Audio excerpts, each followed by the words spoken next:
매년 3월이 되면 반바꾸기 앙케이트라는 게 떠오른다. 내가 초등학교 4학년 때의 이야기다. 당시 내가 다니던 학교는 꽤 큰 학교라 매년마다 반 바꾸는 게 하나의 행사 수준이었다. 봄방학 도중 3월 마지막 날에 교사 이취임식이 있고 그때 체육관에 새로 구성된 반 명단을 게시하는 것이다. 친한 친구나 좋아하는 여자아이랑 같은 반이 되고 싶은 마음에 그 전날부터 몹시 두근거렸던 게 아직도 기억에 생생하다. 그리고 그해 상학기가 지나가고 2월이 될 무렵 나에게 한 통의 편지가 왔다.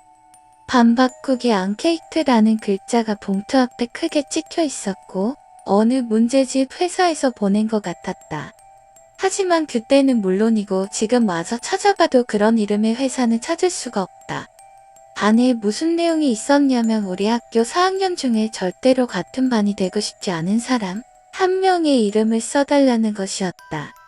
앙케이트를 보내준 사람 중에서는 추첨을 통해 문구 세트를 줄 것이라는 내용도 담겨 있었다. 당시 나는 잡지에서 경품 이벤트를 하면 무조건 신청하고 있었던 데다 마침 안에 회신용 엽서도 들어있었기에 흔쾌히 응했다. 별로 이상하다는 생각 하나 없이 같은 학년에서 가장 싫었던 장난꾸러기의 이름을 적었다. 나 그 녀석은 집이 근처라 등하교 때마다 매번 그 녀석에게 괴롭힘을 당하고 있었던 것이다.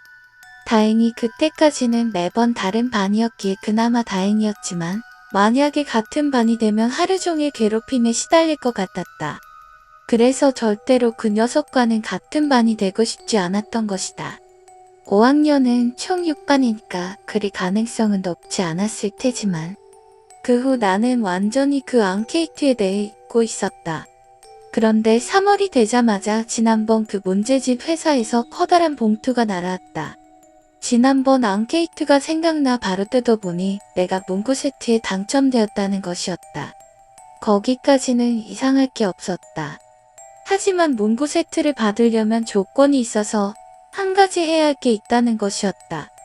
그리고 그 조건대로 하면 내가 지난번에 이름을 썼던 그 녀석과는 절대 같은 반이 되지 않을 것이라고 했다. 아직 반 배정에 대해 선생님들이 회의도 하지 않았을 텐데 싶어 조금 이상한 느낌이었다. 그 봉투에는 일본 종이로 칭칭 감긴 부적 같은 것이 한 장 들어있었다.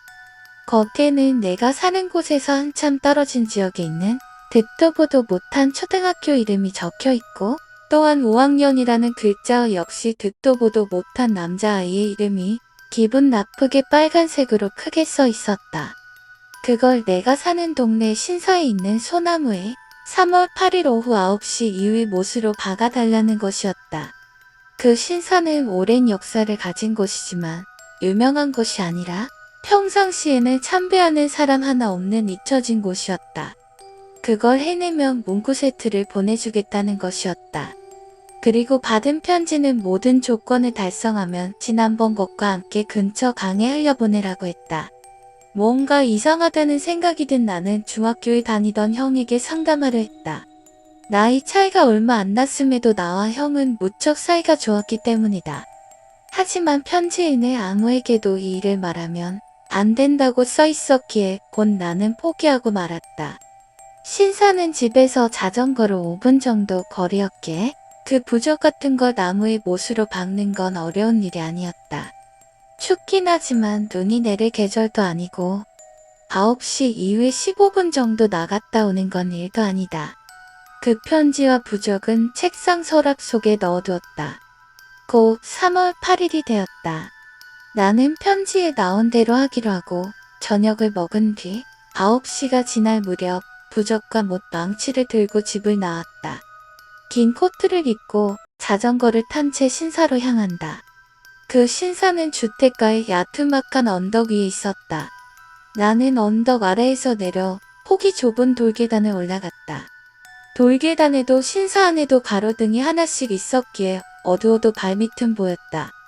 당연히 주변에는 인기척 하나 없었다. 기분이 으스스해서 나는 빨리 끝내고 돌아갈 생각으로 주머니에서 부적과 못 망치를 꺼냈다.